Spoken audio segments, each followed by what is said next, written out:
Opening statement that I'm gonna. Okay, for the record, today's date is April the 14th, 2013, and what is the address here? 8016 Chianti Drive. Okay, in Orlando, Florida. The zip code is 32836. Mm-hmm. And the name of the person being interviewed is Charles O. Foreman. Okay, and sir, when is your birthday? 3/15/24. Okay, you just gave me your current address, and the other person attending the interview is Khalil Badre Moses. Khalil. What's your last name? Middle? Badre, Vadre. Uh-huh. And what is your relationship? That's my grandfather. Okay. All right, and myself, I'm Carlton Cartwright. I'm the executive director for the Children's Coalition Incorporated. Okay, and sir, what war did you serve in? World War II. What branch of the service were you in? The United States Marine Corps. Okay. All right, and what was your rank when you separated? Platoon sergeant. Mm-hmm. Well, you E what? You remember?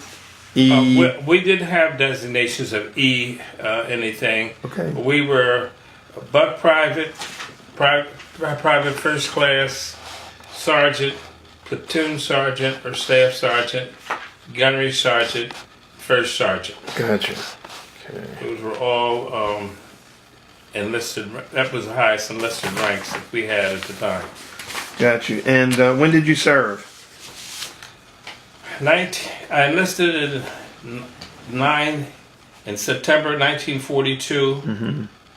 and I was discharged in March 1946. Got you. And were you drafted or did you enlist? I enlisted Okay. And where were you living at the time? in Wilmington, Delaware. What were you doing? Were you in school or working or? I just finished high school in June of 42, and I was working at a gas station. Okay. And why you say you enlisted? I enlisted. Why did you choose that branch of the service? Well, I enlisted because at the time they had a draft going, Mm-hmm. and I was aware that many of the young black males that were drafted into the Army and to assignments that were not very attractive. And I decided that I did not want to be drafted into a situation that I didn't agree with, etc. So I decided to enlist. And at the time, I enlisted, the United States government had just opened the doors to enlist black Marines. Okay. Okay.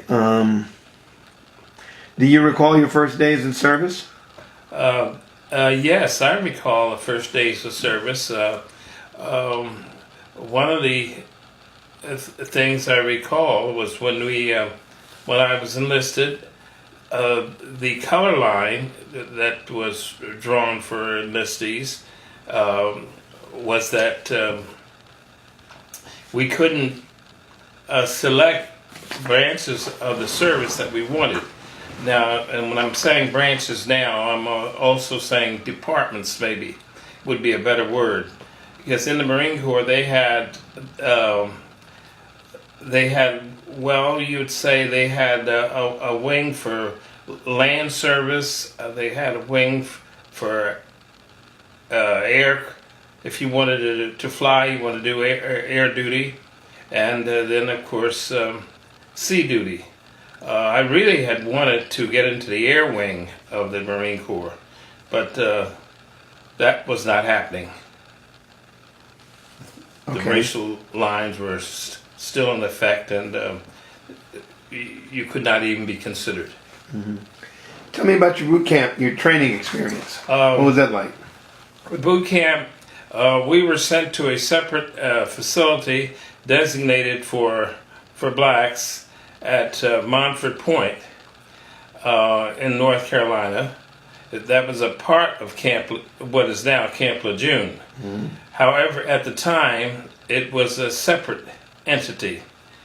The white Marines were trained at Paris Island. That was also a part of Camp Lejeune, but it was separate. In mileage was probably 10 or 12, 13 miles apart. And in as much as we were in the segregated units and we were supposed to stay segregated, Montford Point was established just for us. And when I enlisted, there were probably less than 1,000 blacks in the service, and I would say that I was part of the first 1,000 blacks to enter the service. They had us divided up into platoons. A platoon consisted of about 40 people, and I was in the 12th platoon, so that would make me. That would definitely put me in the first 1,000. Okay. On the training, we had all white, what they referred to or named as drill instructors. Yep. And the drill instructors, of course, had their own prejudices within them from civilian life, and they brought that with them, even though they supposedly were supposed to set that aside and treat us like regular enlistees. Mm-hmm. Well, that was a mixed bag, because the routine training for the Marines is tough. Is tough is possibly the wrong word now. I would say was tough. Was very, very tough. And that toughness could be utilized to shall we say, agitate people, or it could use it any way they want and still call it training. However, we as enlistees had to obey the drill instructors just like anybody else. Right. And there was no room or no ears for complaints. And most of us, I would say all of us, did not complain. We suffered whatever rules that the DIs put out. And we had training manuals, but the training manuals, of course, never included some of the things that were put on us. But in the long run, it was a training ground, and despite the prejudicial aspects of it, it did work to our advantage in many cases. Okay. All right. What war did you serve in? What war? Yeah. World War II. Uh-huh. When? The South Pacific was the area. Okay. All right. It was referred to as the Asian Pacific Theater. Mm-hmm. Where exactly did you go? I went to Hawaii, to the island of Oahu, in the islands referred to as Hawaii. Okay. Was that Clark was Clark Air Force Base in existence then? Clark Air Force. What was the name of the base where you stayed? It's Camp Catlin. Gotcha. Okay. Clark Air Force Base. That was Air Force, Philippines. Army. It could Philippines. have been, Sorry. we would not necessarily know Gotcha. anything about it. Yeah. Sorry about that. Yeah. Were you on the Big Island of Hawaii? The Big Island, no. Oahu was one of the smaller islands. That's where you were. Right. Gotcha. Okay. Do you remember arriving? What was it like getting there? And tell us about your job assignment. When we arrived there, it was nothing, I would say, outstanding or unusual to us. Never having been there, we just didn't know. We just didn't know any better. We arrived at the island and were told that we were going to Camp Catlin. Well, Camp Catlin was just a part of the military establishment there, and it was all black. It was all black. Mm-hmm. Camp Catlin itself was just a black camp, and it was outside the Pearl Harbor. It was not, well, it was outside the city of Honolulu, and it lay between the city of Honolulu and the Pearl Harbor naval base where the bombing took place. It was supposedly a training facility. Now, the training facility was also a supply base, and the blacks, they were utilized for supply duty. Supply duty involved loading and unloading the ships. When I say loading and unloading the ships, I'm talking about loading and unloading material, arms, material, etc., that was being sent to the front lines. And the blacks were assigned to warehouse duty, for the most part warehouse duty, which involved loading, unloading the ships, and storing supplies. Even though we were had some training for combat duty. Okay. Now, I was in what they refer to as a replacement battalion. Mm-hmm. And the replacement battalion was a base out of that unit and sent to the forward lines. Sorry, you were placed where? I apologize. We were placed in what was recalled, in fact, that's what we were called when we first went over. Mm-hmm. We were referred to as we were named the 1st Colored Replacement Battalion. Okay. And that was unusual in that the 1st Colored Replacement Battalion was roughly, I believe it was around 100 men, 100 or 125 men.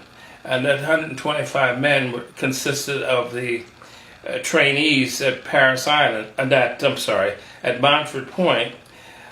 However, they made some changes, which were quite unusual. They assigned about 25 or so black naval personnel. Now, this was something unusual, to merge the Navy personnel into a Marine Corps unit. Right. But of course, that was instructions from our leaders, so there was nothing for us to say about it. But it created a rather difficult situation because the Navy has its rules, the Marine Corps has its rules. Mm-hmm. The Navy people did not want to abide by or live by the Marine Corps rules. Right. And the person in charge, I happened to be appointed the person in charge of this group to go from North Carolina to San Diego, California, and then overseas. And I had the rank of platoon sergeant, which was not a very high rank at all. However, it was my responsibility to deliver that group of people to their ultimate destination, which was Oahu. We didn't know that, of course, in the beginning. We were not told in advance too much about where we were going or anything. Right. But we were just told to be. We were put on a train, told to get on a train, and the train was going to go to San Diego. And of course, traveling across country in those days, travel was segregated. It wasn't a very pleasant trip because on occasions, I think a couple of occasions going across country, when the train had to stop to change engines or change, had to make some changes. The places to get food were not available, or the food supply trains didn't get there, and we were subjected to having to get food on our own. Okay. And as everybody knows, that the restaurants and so forth were segregated, so we were kind of left in the air as to how we were going to get food. But for the most part, going over to San Diego, we were able to get food from stops that the train made. They made a point to stop the train in outlying areas of a city. They didn't go right downtown. They stopped them on outlying areas where there was a chance of getting food and stuff from what they called colored restaurants. However, while we're on the subject of traveling, coming back was when we really had a difficult time. Coming back, some of the connections just did not happen as they were supposed to. And in fact, I believe one place was, I believe it was Texarkana, Texas, where we stopped and had to change the train. It had to change engines or something. And when we stopped there, it was in a rural area, and the food car was not there, and we couldn't find out even when it was coming. Okay. So after a day or so, and a day and a night, and you have a couple carloads of hungry men, things can get pretty testy. Gotcha. So, But I need to ask you. We came back to Texas. yeah, we came back through Texas. I don't want to leave Hawaii yet. Did you see Oh. combat? No, I did not have to go into combat. Okay. And the reason I didn't have to go into combat was we were not supposed to go into combat. Right. The goal of the Marine Corps at the time, when they desegregated it, was just to go through the appearance of desegregation and to get us out of the service as quickly as possible. Okay. To return, because the Marine Corps was all white. Right. And there were some people who wanted to stay all white. So so while we were overseas, while I was overseas, there were others being trained at Montford Point. And one of the units being trained was what they called a defense battalion. Right. And it was known as the 51st Defense Battalion. And it was an all-black unit. Now, they were sent to the South Pacific, and they fought very valiantly in a number of places, Saipan, Guam, I guess Guadalcanal, a number of places. They fought, and some of the men were dispersed and sent other places. But being in a replacement battalion, as I was, our men, the people there, were just picked out, like individually almost, and sent to a particular spot. Right. It's unusual, but that's the way things were. And in other words, to give you a specific example, if they needed a certain type of gunner, say on Guam, they could just tell my CO that they needed 2 gunners or 3 gunners or whatever it might be Right. for a particular duty, and he had to just pick out 2 or 3 people who had some qualifications in that area to respond to the request. The segregated patterns were in place very well, and the officers had to, of course, abide by it, and they did it to the best of their ability, which made them resort to unusual ways of doing things. Okay. But by the way, did you see? Were there any casualties in your unit while you were over in Hawaii? Casualties. Yeah, there were some casualties that that came back, that went to what we refer to as the front lines and came back. Right. And during the period of time of when the war was in Iwo Jima, I saw a lot of it then. A lot of it then, because the 51st Battalion, they had people there, and I think the 52nd Battalion. In Japan? No, Iwo Jima. It was an island before you get into Japan. Oh, okay. That was with Mount Shibachi, and that was a very, very bitter part towards the end of the war. You've seen it in the movies where they showed the big rock, and being bombed by the naval ships. Well, a lot of lives were lost there. Some very bad planning on the part of our military to send troops to an installation that was, well, it was really very it was very defensible by the Japanese, because they were embedded in the rocks. And so our people were sitting there to get them out of the rocks, and they thought that the bombings by the Navy would do it, but it didn't, because the rocks had caves, and they were back in the caves. However, who was the enemy? The enemy was in the caves, right? And so the bombing by the Navy was hitting on the outside of the rocks, but they were still in the caves. So when they sent in the landing forces, that is the troops that went in landing ships, or boats rather. They called them ships, landing ships. They went in by land and had to climb the rocks. They had to climb the rocks, and that's how they finally took, I believe it was Mount Shibachi.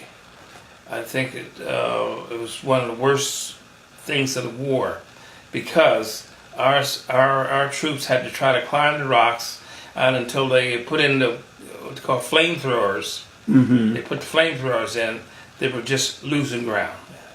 Okay. Not too much to say about it, but that's what happened. Okay. Thank you. One of the things that happened. Now, as far as the island of Oahu was concerned, segregation was there before we got there, and of course was there when we left.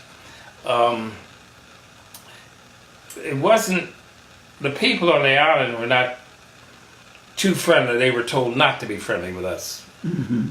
And like the normal things, restaurants and stuff, they were told not to. Right. And they abided by that. They were not too friendly. Okay. There was a lot of service people on the island. They were people at Pearl Harbor, and there's some army bases there. I can't think of the name of it, but there were several army units were around there, and so it was heavily military, but it was also heavily discriminatory. Okay. Okay. You probably would want to know. I was going to say, tell me a couple of your most memorable experiences. Go ahead, carry on. Let's talk about rank. I think it's a good thing. Sure. It wasn't until some of our troops, when I say our troops, I'm talking about the Black Marines now, were in the battlefield, that they started getting promotions. And many of them got promoted almost from private first class almost up to first sergeant, or up to good ranks, and that they were what was known as field promotions, but they were still promotions. They were field promotions. They were still promotions, but they were promoted It had to stick when the officers did it, because some of the officers and people coming in as the time rolled by were not as inclined to be as discriminatory as those in the very beginning, because the racial lines were breaking down, and they were demanding that the black Marines get promotions. They worked hard or fought hard, and they deserved them. So that's when some of the promotions started coming through.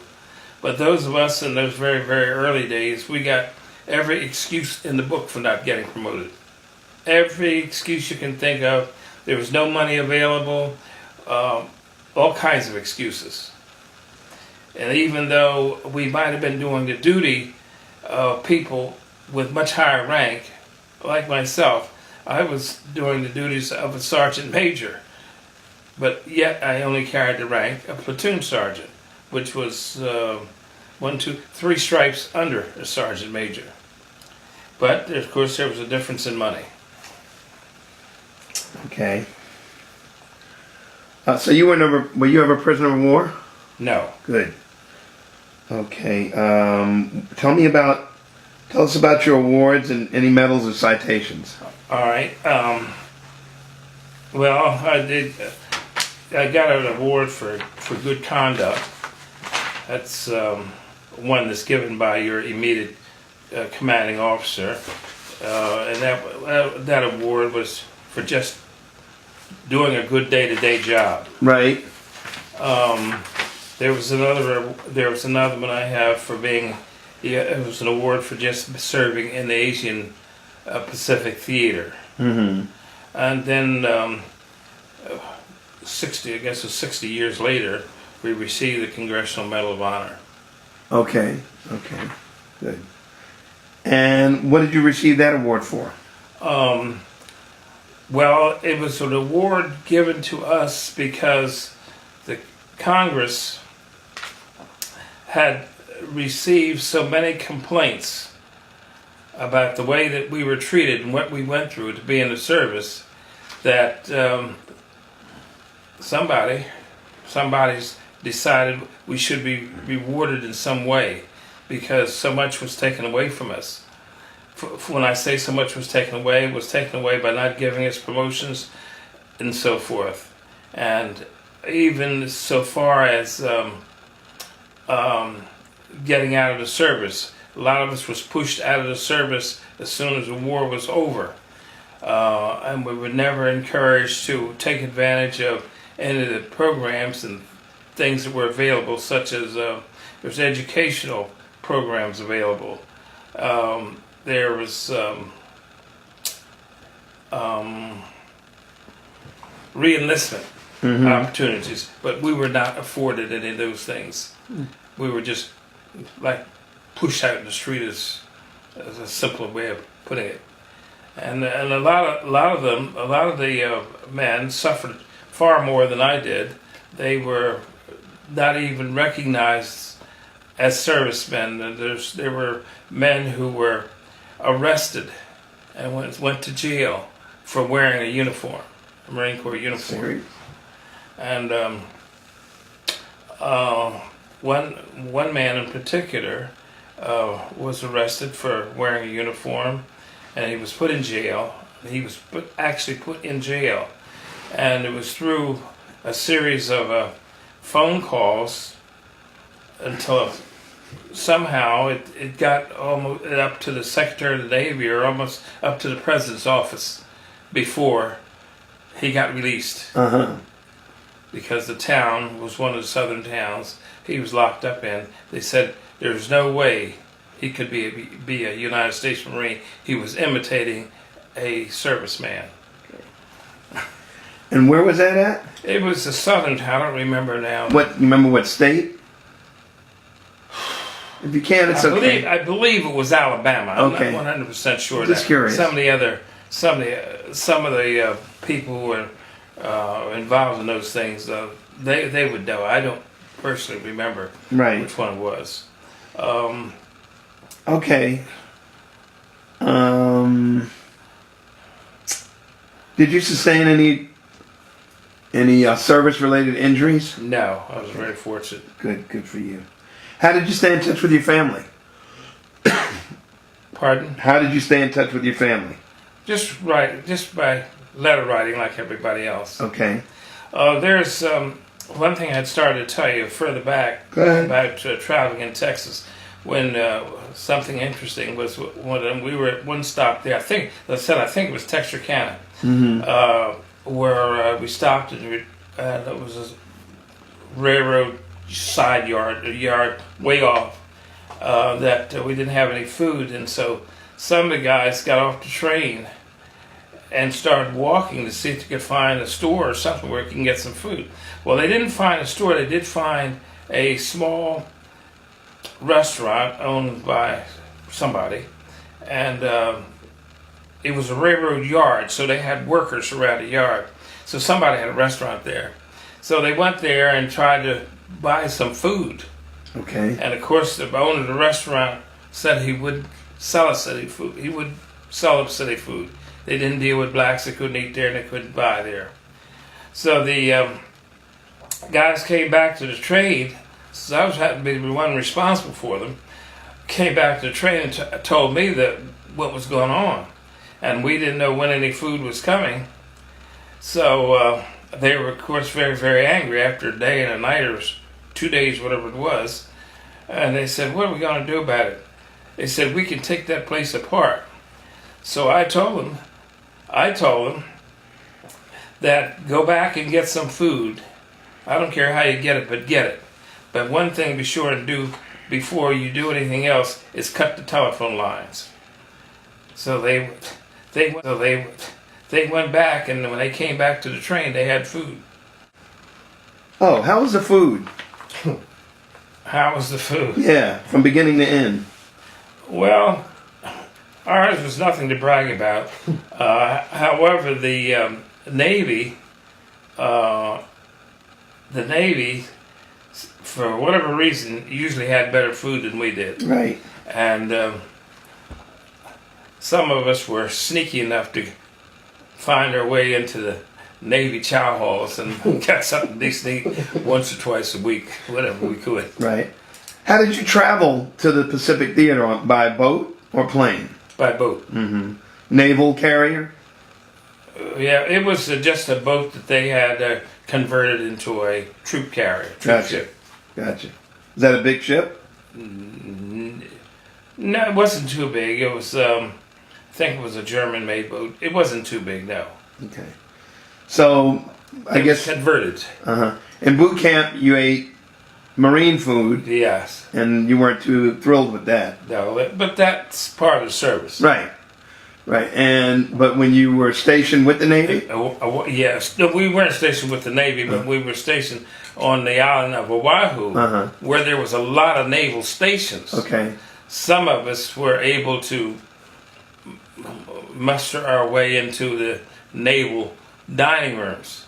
What do you mean when you say muster? I mean, did you go in through the back door?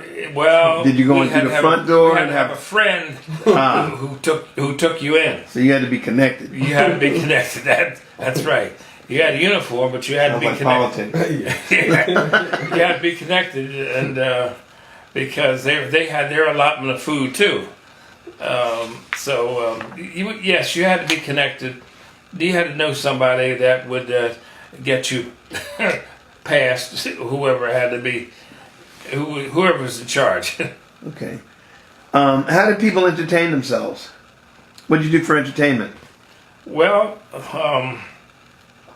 they had movies and theaters there. Some of the people went to the bars, and personally, I went to. They had some schools there. I think one of them was some kind of Catholic university or something like that, where they taught speed reading and taught some subjects. So in the spare time, I did that, and I also went to one of the. They had a law office on the base, and they had lawyers in charge of it, and they welcomed volunteers to come in and do some work, study in their spare time.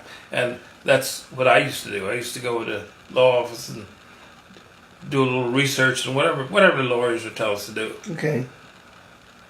Okay. So were you reading? I'm just curious. Were you reading cases or were you reading laws? Well, we were reading cases, and the idea research? was doing the research, trying to find the information for the lawyers to put cases together. Right. Okay. Okay. Did you? Where are all the places that you traveled? Where did you go on leave? No place to go when you're on Hawaii. There's no place to go unless Okay. you Well, go where back to else? the mainland. Where else did you go besides Hawaii? Oh, I didn't go anywhere else. Okay. So you were in the service from 42 to 46. It was 4 years. Right. So tell me all the places that you traveled. Just from North Carolina to San Diego, San Diego to Pendleton to Oahu. So you went from San Diego to. Oahu. Okay. That's the island of Oahu. And Camp Pendleton was in San Diego, correct? Right. Right. Okay. That's another Marine base out there. So that was your entire tour of duty basically was in That's right. the Pacific. Right. You said, did you go to the mainland? Well, the mainland, it was on the mainland when we were in Jacksonville, North Carolina. Oh, I'm talking about the mainland of Asia. Well, when you're there and you're talking about the mainland, you're talking about the United States. Ah. I understand. The adjoining states. When they say mainland there, that's what they're referring to. Right, so you never went further west No. in the Pacific? No. Gotcha. Okay. Okay, let's see. What did you think of the officers and your fellow soldiers? Well, I would say a lot of them, but the majority of them were very good. Were good people. Mm-hmm. But I could label that as good people. Okay. I don't recall having. I remember. Yes, I do recall. Had one officer who was a stumbling block when it came to getting promotions. Right. That's the only one that I would say I'm adverse to, because I didn't find out until many years later that he was really the one who blocked me from getting promotions, because he was trying to maintain his own status, and his own status was maintained but not giving me no promotions. In other Gotcha. words, no, as few promotions in the outfit as you can get, the better his status. Right. So now that was not only me, but that was, other people could not get promoted either. So it wasn't personal. No, the only thing Part about of his me, job. mine would have been the highest one. Hmm? I said mine would have been the highest promotion. In other words, for him to keep his status, Right. he had to keep the number of ranks, that people in ranks, down. They were Okay. already down to start with when Right. we went there, Mhm. but not to promote any of them. So the highest one would have been me, which would Okay. have been from platoon sergeant to gunnery sergeant, Mhm. from gunnery sergeant to first sergeant to sergeant major. That would have been the. But by him keeping me down, Right. it was easy for him to keep the lower ranks down. Everybody else. Gotcha. Right. But I'm saying that he's the one person that I did note at the time that it was his fault that we didn't get promotions. Gotcha. Okay. Did you keep a diary? No. Okay. Foolish. No diary. No. Okay. Do you recall the day that your service ended? Well, at the time, when they were really pushing us to get out. Actually, when the war was over, the push was on to get you out of the service as quickly as possible. Right. So no, the only thing I can remember about really the day of actually getting out was we got some kind of little small check from the service. It wasn't $100. I don't remember how much. It was small amount of money, and we're given that and told to go and don't bother to come back, or words to that effect. Go and sin no more, but to go and don't bother to come back.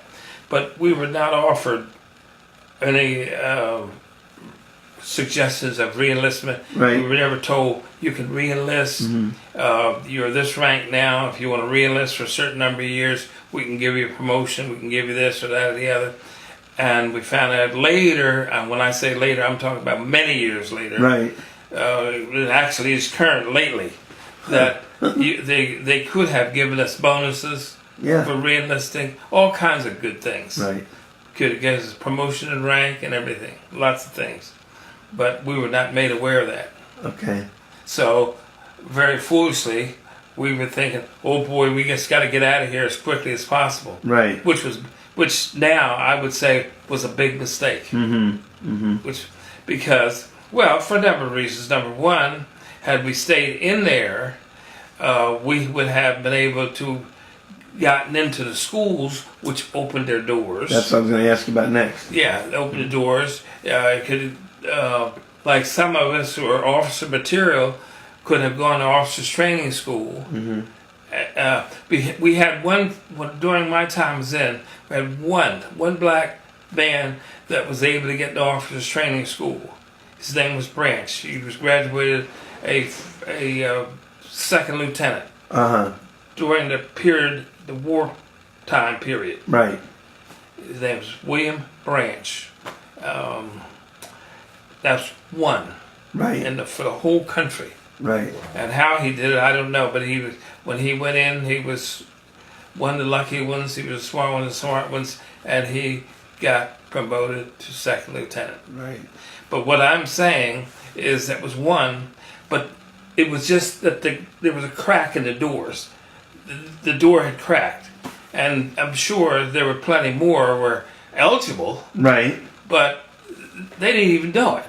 Okay. Because I know myself, I didn't know. I mean, I know now, and I know, that Branch was promoted to second lieutenant, but I know at the time it was done, I'm long gone. Okay. Out of service. Because they weren't disseminating the information. That's right. Gotcha. And so a lot of us, I think back, we would have been better off because a lot of us, our parents were not able to send us to college. The GI Bill didn't exist for what it was worth. Okay. So, had we stayed in the service and worked our way up, we would have been a lot better off than coming out. Gotcha. But it didn't happen. Why do you have? Is that your flag? No, that's not my flag. That's my son-in-law's flag. Okay. He's deceased. I understand. That's why I was curious. Yeah. Okay. So, did you make any close friendships while you were in the service? Well, yes, I had one fellow. He's an ambassador. Well, he's now. He was a retired ambassador. His name is Theodore Britton, and he came out, but somehow, and I don't know how, he was always interested in what do you call it now? State service, like ambassador, and the people do that kind of stuff.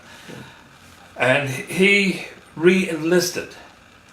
Okay. He pushed his way. He's from New York. I think he was in New York. He pushed his way back and got re-enlisted, and he got promoted to some kind of. He got an officer's rank. Right. And he went on to. He went on to school. He got his officers. Got I think a lieutenant's rank or second lieutenant, something like that, and then he got in some type of international stuff, and he went on to got promoted to. He got a rank of ambassador, Right. and he's ambassador to Albania, the country of Albania. Well, first he went to Barbados. Let me back up. He went to Barbados first. He was black, so going to Barbados or one of the islands, that was all right.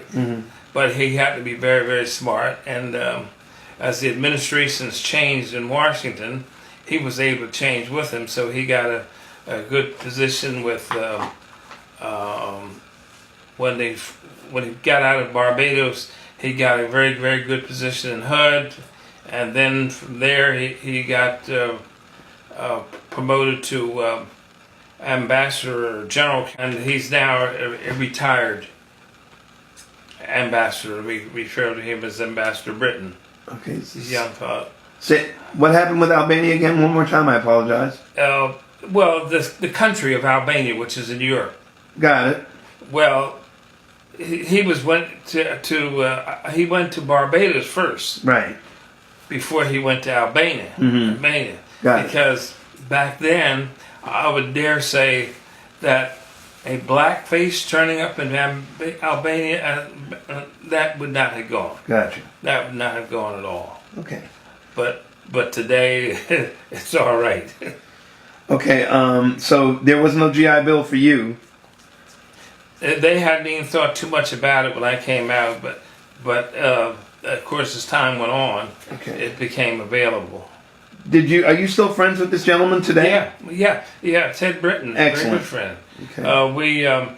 In fact, we're going to Camp Lejeune the 25th of April. Mm-hmm. The Second Marine Division. That's what he was in when he was in the service. Right. When the doors were open, and he was in the Second Marine Division, and we're going to be honored guests.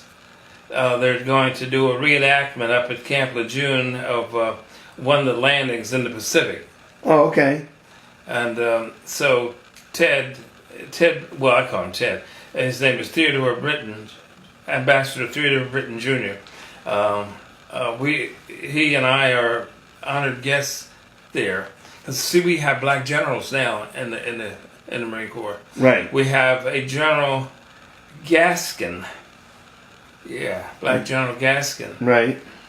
That, if my memory serves me correctly, is eligible to be the Commandant of the Marine Corps. Oh, okay. But, he is retiring.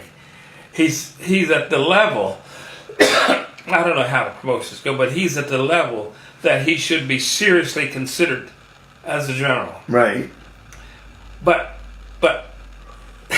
he's retiring. Right. How do I want to put it? He's retiring before the door opens. Oh, great. I think that's the right way to put it. In other words, it's a contradiction in terms. Yeah. We see what I'm trying to say, Cleo? Yeah, I understand. His status now, as we sit here today, he's got the service, he's got the everything. He's got all the qualifications, let's say, to be Commandant. But the doors to Commandant are not open right now. So, but by the time the doors open, which will be, I think, in another year, he will be retired. Mm-hmm. So he'll be out of the service. So that, well, I think that eliminates, So it makes it null. Yeah, I think makes it null and void. I could be wrong on that, but probably right. I think I'm probably right.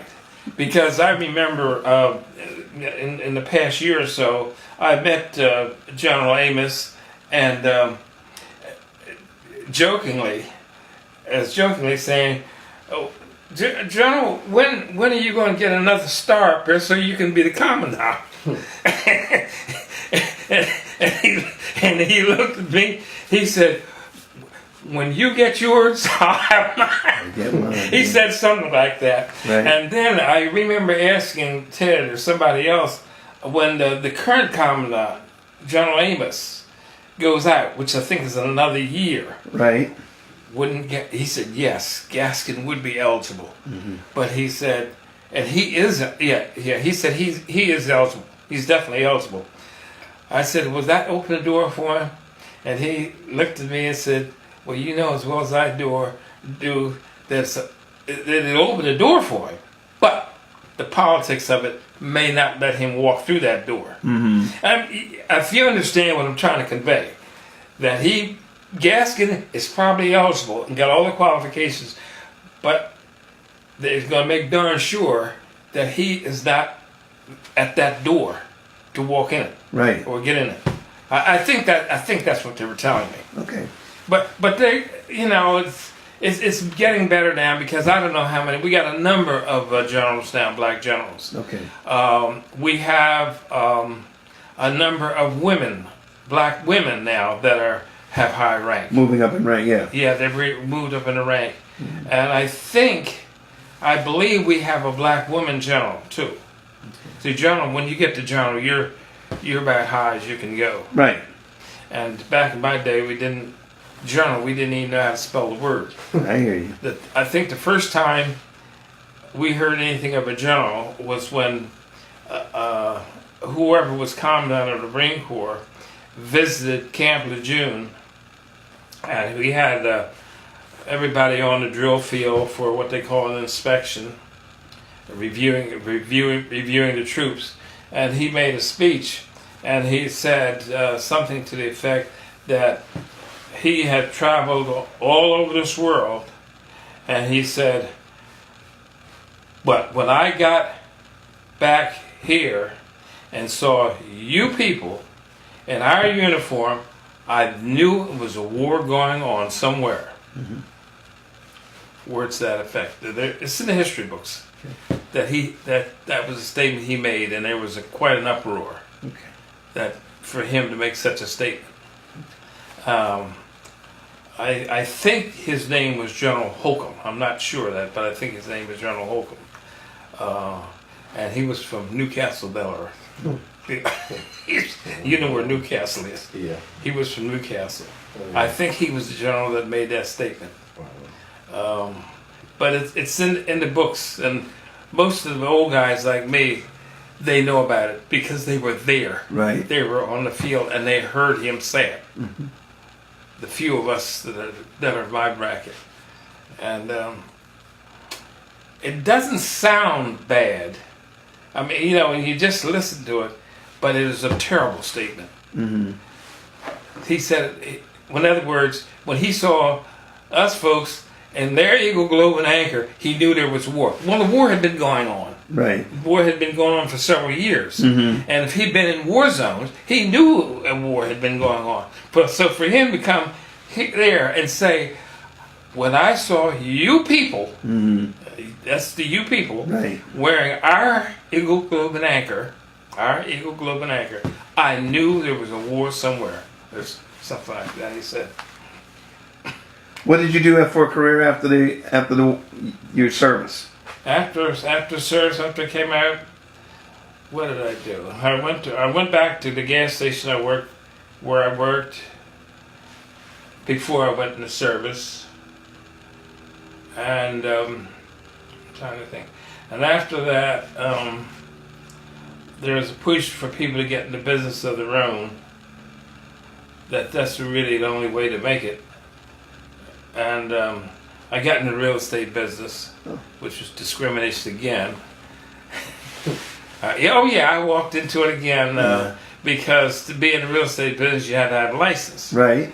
And in my state, Delaware, mm-hmm. The only place to get a license was a white business school. Okay.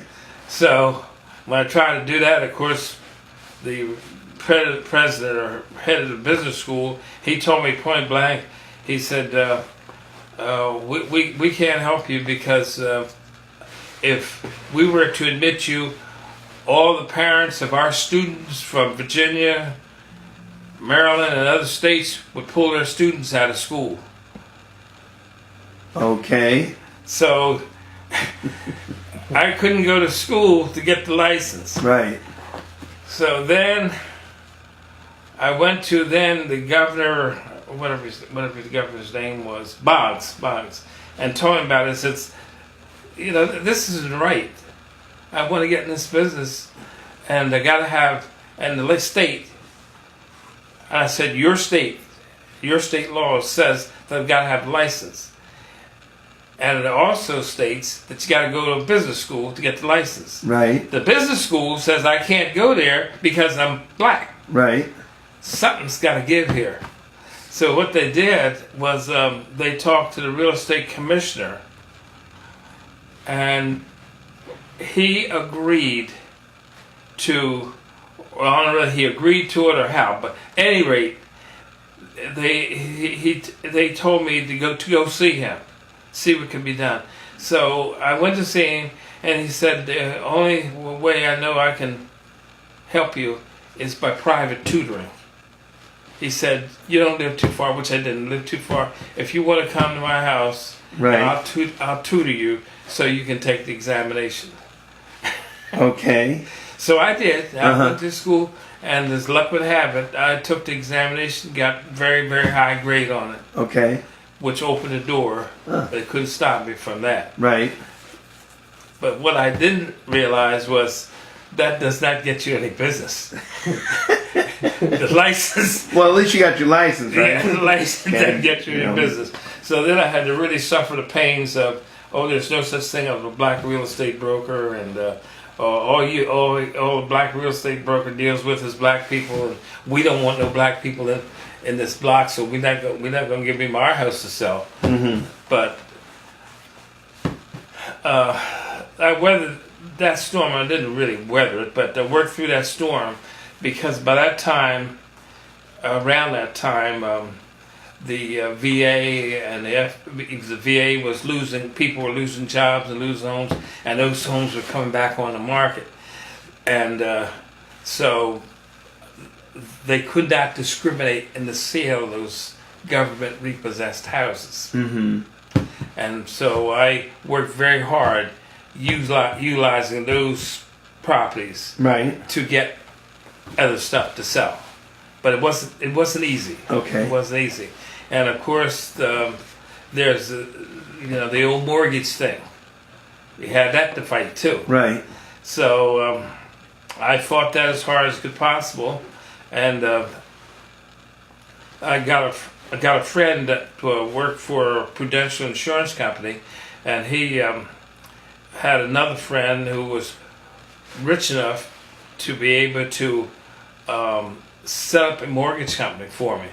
Set up my own mortgage company. Yeah. So we did that, and I got my mortgage brokers like that was something else blacks didn't have. Right. But we got that, and so we utilized that and just kept working at it as best we could. Okay. It still wasn't easy. Right. None of it was easy. Even having all the credentials, even having the financing, it still wasn't easy. People in their minds always had it. If my office had a house to sell, nobody was going to buy it but a black person, which is not true. If I have a house to sell, and you like my house, you don't give a crap about me. Right. I just have a sign on there. I'm just a conveyor of the property. Right. But it wasn't until 20 some odd years later before that started breaking, and that didn't really break it. What really broke it was the fact that when we got one of those government repossessed houses somewhere, if you get one family in, somebody else is going to run. Mm-hmm. That's going to open up another door. And the more of those government properties that came up for sale here, there, and everywhere, then it started breaking. So the circle, that's what I call it, around the city, the suburban circle, Right. started breaking. And then, too, another thing happened, rare, but in a few cases, some individuals, sometimes would get mad with a neighbor, and they figure they'll get even with that neighbor by selling their house to him. Yeah, Okay. what they call selling it to a black person would get Right. even with the neighbor. Okay. It But- was a neighborhood. Yeah. Property value. Okay. So we went along with that, but the only thing where I went trouble there was lots of times when they did that, they'd want an astronomical price for their house. So in other words, they're going to make you pay you can get it, but you'll pay through the nose for it. Mm-hmm. And I would never agree to that. I mean, if the houses were gone for $25,000, Mm-hmm. I'm not going to take your house for $35,000 Okay. and try to sell it. Gotcha. Just because it might go to a black person. So, Okay. so that's what I'm saying. We could do these things, but it wasn't that easy. Gotcha. I just have a couple more questions. how did your service and experiences affect your life?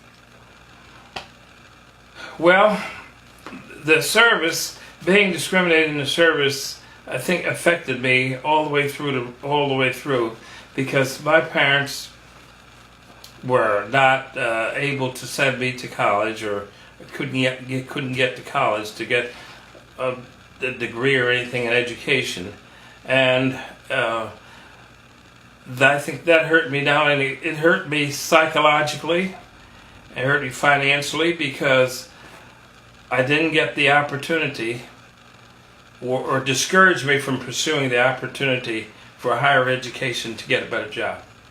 Right. And but I had two daughters, and I knew that. Well, we knew that then at the time, and we did everything humanly possible. But we got them their education, Okay. and they got through school, and that's the product of one of them. Gotcha. Right there. Uh-oh. All right, and last... It was a mistake there, but you know, those things will happen. Did your military experience influence your thinking about war or about the military in general? Yes, it did. Mm-hmm. I had a very ambivalent attitude about it, because I felt that a lot of things they could have done that they didn't do. Mm-hmm. And I still hold to this day against the Marine Corps for never giving me the promotions that I should have had. I live without them, and they never broke until I got out. And then I look around and all these people got promotions. All right, well, I want to thank you very much for your service. And I want to thank you for your time. Thank you for a great interview. Thank you. Is there anything that you feel like you left out? The only thing I would say to any newcomer coming along,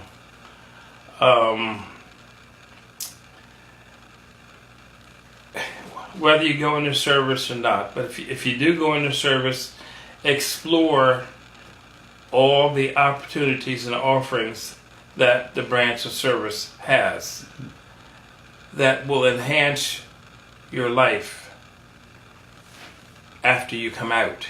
Right. Examine very careful all the opportunities that are there, because so often there are opportunities that we just never learn of. Mm-hmm. And that was one of the things that affected my generation. There were opportunities that we never knew anything about. And had we known them and had we taken advantage of them, it could have helped our lives a lot. And but I would not hold it against. I would say that people don't hold it against the branches of service. You go in, look for all the openings, and take advantage of them. Mm-hmm. And I'd say the same thing for the Marine Corps. If I had it to do over again, I would go in a heartbeat. But I would look for the advantages, which I didn't do. Mm-hmm. And I didn't do hard enough, and of course, because we ran into some doors, closed doors, that just didn't push away then, but it went down. Got you. Did you belong to any military organizations, or do you? VFW or anything like that? American Legion. Okay. You just carry. It's one of those things you carry membership in, so you can have a sticker on your car, American Legion. But there is one that we treasure. That's the Montford Point Marine Association, and that's really composed of those of us, what we call the originals, and I would be one of the originals, which are rapidly.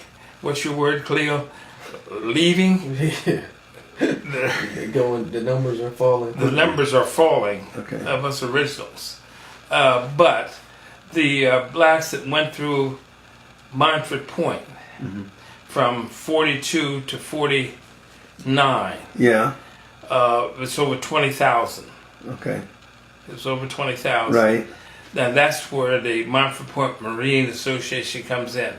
That's the bulk of the membership, that 20,000. And then, of course, you got the new people coming along. Right. But they're trying to maintain that the Montford Point originals, because it'll never be another bunch like us originals. We were the ones who suffered all the pains, the few that I've mentioned, plus a whole lot of others that I don't even know nothing about. I mean, because, you know, we were dispersed all over the place, and most of the guys, they don't talk about it. They don't give the opportunity to talk about it, and then some are reluctant to talk about it. See, just like I said, when I did something and agreed to something that really wasn't right. When I told these guys, go on down that restaurant, and they said, Sarge, we can take that place apart. I said, well, I don't care what you do, come back with food. Just cut the telephone wires before you start. Okay, well, that's the end of this interview. See, that's what I'm talking about. That's what I'm talking about. Things that you did that you would not want to, you be careful how you say it. Yeah. And another thing we did, and this was right down in North Carolina, Jacksonville. One guy was in jail one night for something. He's from Alabama, and I think they called him Blue. But you know how he's always has some of these guys that are blowhards, that get a few beers under their belt, and they're going to whip the whole world and stuff. Blue, Right. One of those kind of people. And he got in jail, and some of the group that he was with in Jacksonville got back to camp and put the word out, Blue's in jail, they won't let him out. Talking Okay. about the cops. Yeah. And word got around he's in jail, and they said, we don't know what's going to happen to him when he did. They're allowed to kill him or something in there. So word got around, so we said, well, we need to go down there and get him out. Right. How are we going to do that? Right. Well, we had tanks, some little tanks down there, 30 millimeter tanks. And so we said, well, we could take a couple of those tanks and go down there, and we think we can get him out. And guess what? That's what we started to do. We cranked up a couple of tanks. All right, but how did you really get him out? Well, wait, we cranked up a couple of tanks, and somebody told the commanding officer of the camp that we had a couple of tanks cranked up and we're going down to Jacksonville, going downtown was the expression, Right. to get one of the guys out of jail. And the colonel, his name was Colonel Sam Woods, came out that night in his nightshirt, Right. where we were starting down this road, Right. waved his arm, boys, please do not do this. Please do not do this to me, because I will get hurt. He said, you may get him out of jail, but I will get hurt. And so we got to grumbling among ourselves, and cooler heads prevailed and said, well, we don't want Colonel Woods messed up, because we'll all get messed up. Right. And so we turned the tanks around. But that's what we thought. We thought, So how'd you get him out of jail? well, somebody got Made a word. phone call. Yeah, somebody did something. But I don't know what went on behind the scenes, because I'm one of the people out there going to run one of the tanks. I knew how to drive a tank. Like I said, that's the end of this interview. Trying to keep us all out of jail. Okay. Well, But, I'm glad that he got out of jail, and I want to thank you again yeah, for your service. yeah. Okay. So that's what I was just saying. A number of things happened that I haven't said, I won't say, and a lot of things happened that, like, similar to this, that I know happened in other parts of the country. Oh yeah. There's Oceanside, California. I don't know what happened. It was before we got there. Right. And these Marines from Camp Pendleton were there and all. I mean, it was a mess. It was a real mess in Oceanside, California, when the blacks came in. But you're hearing it now, but you didn't hear it. You never heard of it. but I'm aware of it anyway. Yeah. Okay. Yeah, you know. Okay. Well, again, I'm going to thank you Okay. for the final time. Okay. All right, because we've got to go. Yeah. Thank you very much. Okay.